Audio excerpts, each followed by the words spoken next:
ప్రభువును మన రక్షకుడైన యేసుక్రీస్తు యొక్క పరిశుద్ధ నామమును బట్టి శుభవందనములు. Praise the lord. అపోస్తలుడైన పౌలు హెబ్రీలకు రాసిన పత్రిక 4వ అధ్యాయము. ఆయన యొక్క విశ్రాంతిలో ప్రవేశించుదమను వాగ్దానము ఇంకా నిలిచి ఉండగా, మీలో ఎవడైనను ఒకవేళ ఆ వాగ్దానము పొందకుండా తప్పిపోవునేమో అని భయము కలిగి ఉందము. వారికి ప్రకటింపబడినట్లు మనకును సువార్త ప్రకటింపబడెను. గాని వారు వినిన వారితో విశ్వాసము గలవారై కలిసి ఉండలేదు గనుక విన్న వాక్యము వారికి నిష్ప్రయోజనమైనదాయను. కాగా జగత్ పునాది వేయబడినప్పుడే ఆయన కార్యములన్నీ సంపూర్తి అయ్యున్నను. ఈ విశ్రాంతిని గూర్చి నేను కోపముతో ప్రమాణము చేసినట్టు వారు నా విశ్రాంతిలో ప్రవేశింపరు అని ఆయన చెప్పిన మాట అనుసరించి విశ్వాసులమైన మనము ఆ విశ్రాంతిలో ప్రవేశించుచున్నాము. మరియు దేవుడు 7వ దినమందు తన కార్యములన్నిటినీ ముగించి విశ్రమించెను అని 7వ దినమును గూర్చి ఆయన ఒకచోట చెప్పి ఉన్నాడు. ఇదియును గాక ఈ చోటుననే వారు నా విశ్రాంతిలో ప్రవేశింపరు అని చెప్పి ఉన్నాడు. కాగా ఎవరో కొందరు విశ్రాంతిలో ప్రవేశించుదురన్న మాట నిశ్చయము గనుకను, ముందు సువార్త వినిన వారు అవిధేయత చేత ప్రవేశింపలేదు గనుకను, నేడు మీరాయన మాట వినిన ఎడల మీ హృదయములను కఠినపరచుకొనకుడని వెనుక చెప్పబడిన ప్రకారము ఇంతకాలమైన తరువాత దావీదు గ్రంథంలో నేడని ఒక దినమును నిర్ణయించుచున్నాడు. యెహోషువ వారికి విశ్రాంతి కలుగజేసిన ఎడల ఆ తరువాత మరొక దినమును గూర్చి ఆయన చెప్పకపోవును. కాబట్టి దేవుని ప్రజలకు విశ్రాంతి నిలిచి ఉన్నది. ఎందుకనగా దేవుడు తన కార్యములను ముగించి విశ్రమించిన ప్రకారము ఆయన యొక్క విశ్రాంతిలో ప్రవేశించిన వాడు కూడా తన కార్యములను ముగించి విశ్రమించును. కాబట్టి అవిధేయత వలన వారు పడిపోయినట్లుగా మనలో ఎవడునూ పడిపోకుండా ఆ విశ్రాంతిలో ప్రవేశించుటకు జాగ్రత్త పడుదుము. ఎందుకనగా దేవుని వాక్యము సజీవమై బలము కలదై రెండంచుల గల ఎటువంటి ఖడ్గము కంటెను వాడిగా ఉండి ప్రాణాత్మలను కీళ్లను మూలుగును విభజించినంత మట్టుకు దూరుచు హృదయం యొక్క తలంపులను ఆలోచనలను శోధించుచున్నది. మరియు ఆయన దృష్టికి కనబడని సృష్టము ఏదియూ లేదు. మనమెవనికి లెక్క అప్పచెప్పవలసి ఉన్నదో ఆ దేవుని కనులకు సమస్తమును మరుగులేక తేటగా ఉన్నది. ఆకాశ మండలము గుండా వెళ్ళిన దేవుని కుమారుడైన యేసు అను గొప్ప ప్రధాన యాజకుడు మనకున్నాడు గనుక మనము ఒప్పుకునిన దానిని గట్టిగా చేపట్టుదుము. మన ప్రధాన యాజకుడు మన బలహీనతల యందు మనతో సహానుభవము లేనివాడు కాడు గాని సమస్త విషయములలోనూ మన వలనే శోధింపబడినను ఆయన పాపము లేనివాడిగా ఉండెను. గనుక మనము కనికరింపబడి సమయోచితమైన సహాయము కొరకు కృప పొందినట్లు ధైర్యముతో కృపాసనమునద్దకు చేరుదము. హెబ్రీలకు రాసిన పత్రిక 5వ అధ్యాయము.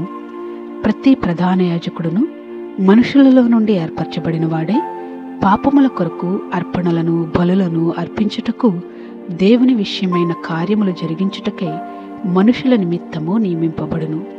తాను కూడా బలహీనత చేత ఆవరింపబడి ఉన్నందున అతడు ఏమీయూ తెలియని వారి ఎడలను త్రోవ తప్పిన వారి ఎడలను తాళిమి చూపగలవాడై ఉన్నాడు. ఆ హేతువు చేత ప్రజల కొరకెలాగో అలాగే తన కొరకును పాపముల నిమిత్తము అర్పణము చేయవలసిన వాడై ఉన్నాడు. మరియు ఎవడనూ ఈ ఘనత తనకు తానే వహించుకొనడు గాని అహరోను పిలువబడినట్టుగా దేవుని చేత పిలువబడిన వాడే ఈ ఘనత పొందును. అటువలే క్రీస్తు కూడా ప్రధాన యాజకుడగుటకు తన్ను తానే మహిమపరచుకొనలేదు గాని, నీవు నా కుమారుడవు, నేను నేడు నిన్ను కనియున్నాను అని ఆయనతో చెప్పిన వాడే ఆయనను మహిమపరచెను. ఆ ప్రకారమే నీవు మెల్కీసెదెకు యొక్క క్రమము చొప్పున నిరంతరము యాజకుడివై ఉన్నావు అని మరి ఒక చోట చెప్పుచున్నాడు.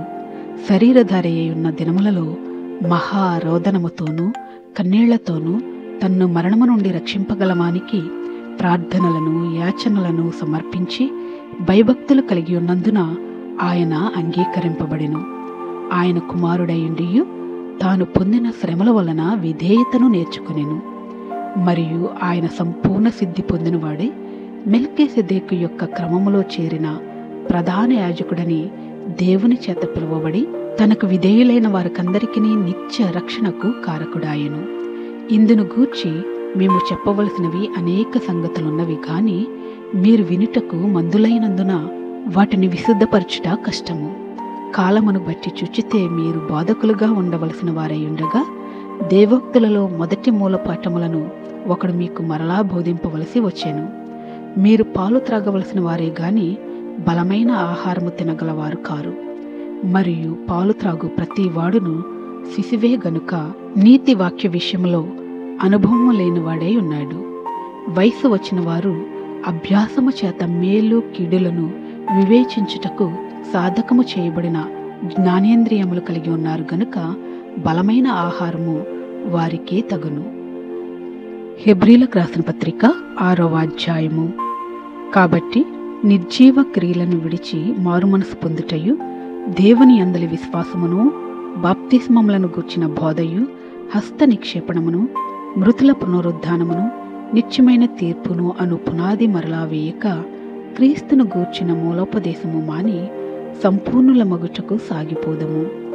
దేవుడు సెలవిచ్చిన ఎడల మనమలాగూ చేయుదుము.